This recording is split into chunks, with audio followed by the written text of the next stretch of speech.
Hello and welcome everyone, I'm Madals and today I have got a best of one game. It is going to be a Zerg versus Terran and it is between two pretty awesome players. So spawning up in the top right position of Daybreak, which we should all know by now is my favourite map, we have from Team Acer, Bly.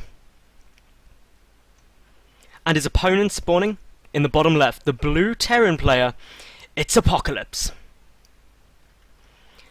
Seriously, this game should be sensational. It's going to be absolutely brilliant because I love ZvT anyway, because there's a couple of cool strategies you can employ on both sides. Admittedly, the current meta is all about sort of Ling Bling Muta from the Zerg and this kind of biomine composition from the Terran, but there's still the option of, well, potentially you can go for things like Mech. It's quite fun to watch.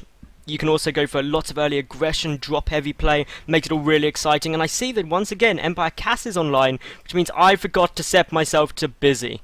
That was a mistake. I always keep forgetting to do this. I don't know what's wrong with me, but yeah, okay, so we can get like this biomine style, we can get drop heavy styles, we can get mech from a Zerg player as well. You can go for some Roach Hydra timings, Vipers can become really important. Siege tanks have fallen out of favour quite a bit, and a lot of the reason the tanks have really dropped out of fashion in the Terran play against Zerg, in my opinion, it has a lot to do with the fact that while they're great, compositions such as Ling Bling Muta is still really strong against them, and if you go up for a good high number of tanks, well, then all a Zerg player needs to do is get out a handful of Vipers and just get some Blinding Clouds down. It completely negates any effect they can have on any engagement, and it's really difficult to make them work, whereas Mines, you can get out a much larger number of them a lot quicker, they're a lot more mobile, and you can really get some interesting things going with that, especially when you go into a drop heavy style as well, and Daybreak does lend itself to getting some drops down because there's all this dead space around the main. Also coming into the third, you can drop into there quite nicely while pressing into the fourth, assuming we get that late in the game, because at the moment we can just see that the barracks is coming down, there's already a gas there for Apocalypse. The drone scout for Bly is going to see all of this,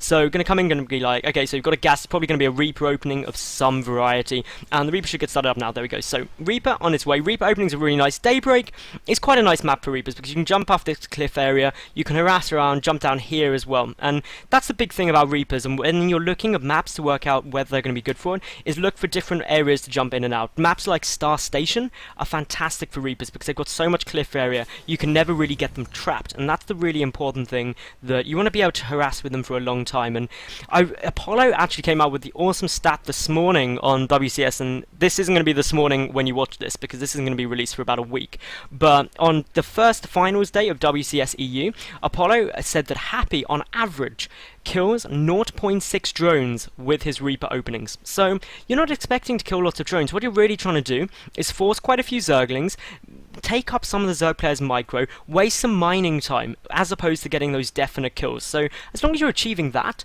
that's all well and good. You also get a lot of scouting information with Reapers, which is another really big bonus and something that you can really try and do. But here we go. We have got Apocalypse coming in at the moment. The Zerglings are going to go straight there. The Reaper getting right into the corner. And as long as you don't lose this Reaper, you can come out, you can make sure that you heal it back up. Combat drugs will kick in fairly quickly. Of course, this drone is going to just start dancing around. Bly, if it gets a drone really low, will just probably build an evolution chamber or something with it, or a spore caller, just to make sure that it does stay alive. Behind this, Apocalypse, he's busy getting down his command center. We can see the factory's also on its way, and the second gas, so very normal openings here. A Reactor, a Reaper expand into some Hellion play, probably then going into some Widow Mines. It's a really standard opening, it's really strong. We do see that there was only the single Reaper made, and I actually really like only getting one Reaper against Zerg, because Queens, once they're out, really do shut down Reapers quite effectively, and if you commit to say 2 or 3 Reapers, it can be really awkward. Now, there's Nathanius was apparently in this game. That's awesome. Hi Nathanius. Of course, those of you who don't know Nathanius, he's not on Quantic anymore. He's now on Root. So root for the Nathanius because he is awesome. And I've been casting a lot of the WCS EU Challenger League with him, and he just got announced yesterday, when I'm casting this, that he's going to be one of the headlining casters at DreamHack Summer. So yeah, Nathanius, he's a cool guy. It's a pleasure to work with him. He's a very talented caster. Now, as we can see, third base coming down here for Bly. The first medevac is just about to hit the ground. We can see that there's a single Widow Mine down on the field.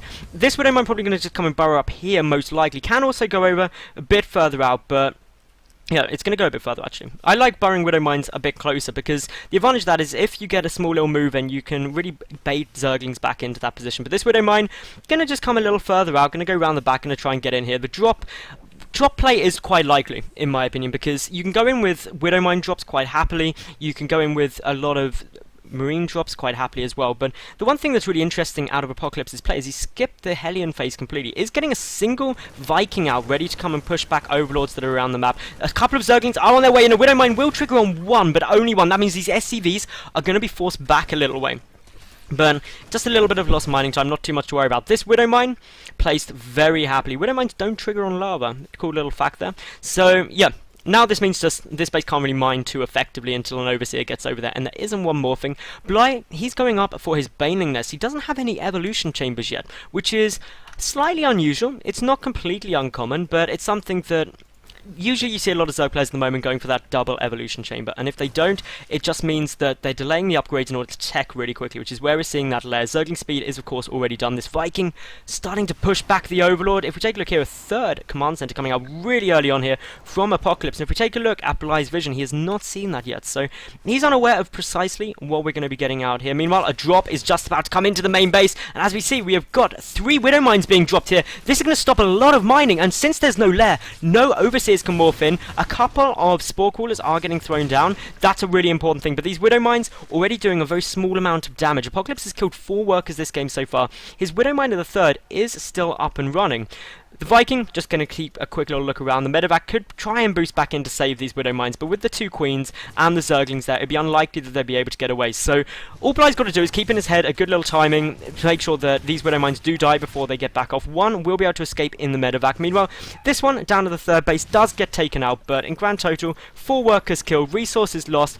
It wasn't that brilliant for Apocalypse. It did some damage, but it could have certainly done quite a bit more. One of these Overlords coming to scout in will get taken out by the Vikings and the Marines, but not before the double engineering bay has been spotted, and that straight away says to Bly, guess what, guys? I'm going to be going for an infantry-focused build.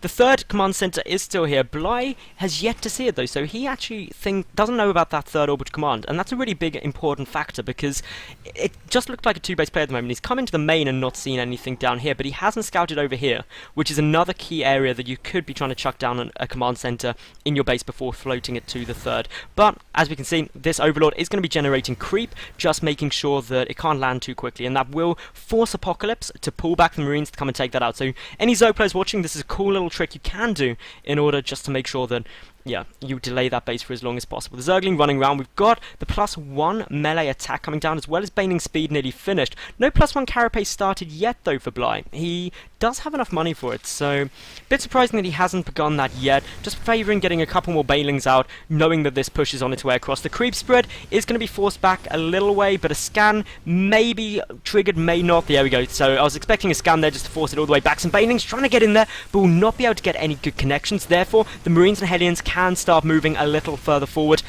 The Zerglings, the Banelings are still threatening, though, and of course Banelings are very strong against this sort of composition. There's only a single Marauder there, and if the Zerglings can get behind and the Banelings can get good connections, it could be devastating, but luckily a great pickup coming down there from Apocalypse, and he will be able to pull back most of those units. His third, well, the Overlord has been killed off, but the third can't land due to the creep spread. It takes over a minute to recede, so that's why it's just such a good block to do.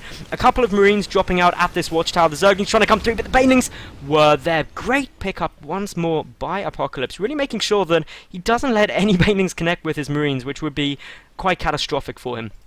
So, here we go. We've got no injector coming down on the natural.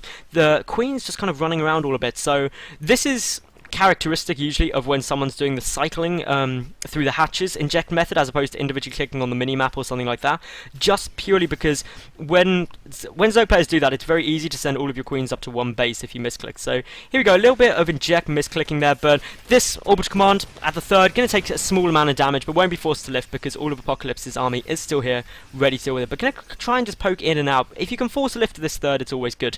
One Widowmine just sitting down here. The Overlord is going to soak up one of its shots, so not a big issue. You can't one-shot an Overlord with a Widowmine, which is why actually setting Overlords in first is a really good technique in order to make sure the Widowmines get dealt with quite quickly. So, anyway, Bly, he's getting down his Spire, so Muta, Ling, Bling, really safe strategy, to be fair. Works very effectively against this Widowmine infantry style of play. We've got upgrade-wise the 1-1 finished already for Apocalypse with 2-2 on its way. 1-0 is currently completed, about to be 1-1 for Bly, so equal upgrades on their way. The supply count is favouring Apocalypse actually, and that's not too good for Bly. He wants to be ahead in supply, ahead in the works. The worker count fairly equal, 61 to 66, and this is why this fourth base is going to be really critical for Bly. He's got to secure that up quite quickly and drone a bit more heavily. He does have a macro hatch which helps compensate slightly, but he needs to get a slight worker advantage, a bit more than he's got at the moment. Otherwise, Apocalypse is going to start snowballing. This third base undefended, and these speedlings coming in unfortunately will get taken out. They were damaged by the Hellions and Hellbats that came through. More Zerglings, more Banelings on their way across, but not the real critical mass the Bly could use to engage this. So Apocalypse, he's getting up a really nice composition now. Quite a few Hellbats being added in as well, which helps massively against these Zerglings and the Banelings. The Infestation Pit is coming down as well here for Bly, so he's ready to get a couple of Infestors out, maybe go up quickly to Hive. A few Infestors would be a good choice here because you can lock down the Marines, allowing the Banelings to connect better, and it's a really strong strategy which a lot of Zerg players should employ. Now, here we go. We've got Bly trying to get ready for a good attack up at this fourth base, getting pressured, and if it goes down, it'll be big problems, but in come the Banelings from the top, getting some good connections, but great splitting and pulling back from these Marines here. There's just so many Banelings, unfortunately, that a lot of stuff will still go down, but Apocalypse, he still has a good fair few units, and he is going to be able to knock out this fourth base for certain. And now that this fourth goes down, there will be some problems. In comes the Banelings, though. They're getting some nice connections, splitting the Marines perfectly, though. Apocalypse will force it back once more. If he gets this fourth hatchery down, he's going to be really happy, because that means now he is on equal basis as the Zerg player. The worker count is actually 5 ahead in the SCV count, plus those mules for the Terran, meaning Bly is in a little bit of trouble here. He needs to really annihilate this army and go for some big counter-aggression, because losing that fourth is quite a substantial loss. He does have his Hive on the way, but that's a long way until completion, plus the, obviously, Ultralisk Cavern or Greater Spire has got to be researched. Those Banelings coming in from all angles, trying to get some nice connections here, but still, this Terran force is alive. The medevac count, pretty sick. We're up at 11 medevacs, and the Hellbats obviously get healed by those as well. So now, we could just see these Hellbats can just keep pushing forward. Medevac's pulling out of range of that Spore Crawler, which is going to get focused down now. All the drones evacuating from the third. Things looking dire right now for Bly. It could be the Apocalypse for this Zerg. Herpy derp. So, yeah, Apocalypse, he's going to be able to knock out this base, almost certainly. Bly just does not have enough stuff. He's morphing in 22 Banelings.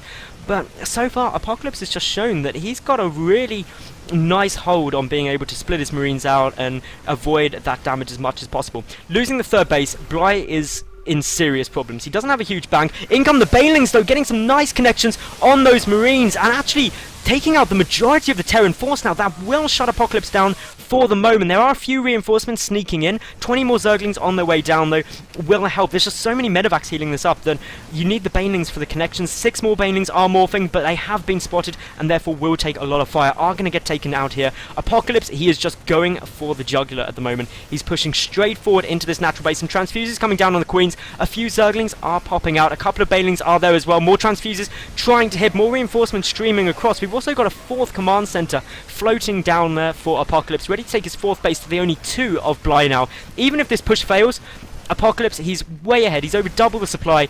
He must have this game now. There's nothing I can see Bly can do.